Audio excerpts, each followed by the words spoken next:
5 things to do when you see someone bleeding in an emergency. 1. Introduce yourself and identify that you're there to help. For example, my name is, I am going to help you. What is your name? What is the name of the person who did this? I'm going to check your injuries now.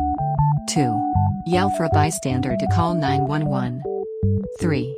Pat down whole body for wounds or broken bones. There might be a secondary injury that is worse than what is clear to the naked eye. 4.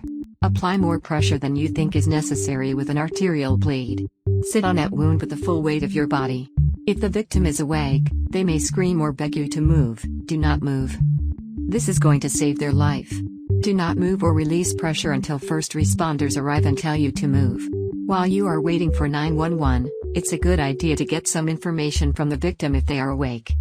Both in case they die, and to keep them awake, focused, delay them from going into shock. Ask them what happened. Do they know this person? Is there someone they would like you to call? Do they have kids? What are their kids' names? 5.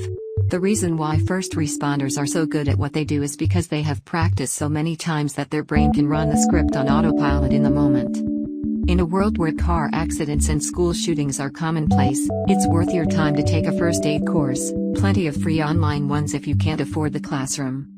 Especially one that focuses on trauma or bleeding control, and practice so that if you should ever find yourself in a chaotic situation, your brain will know what to do.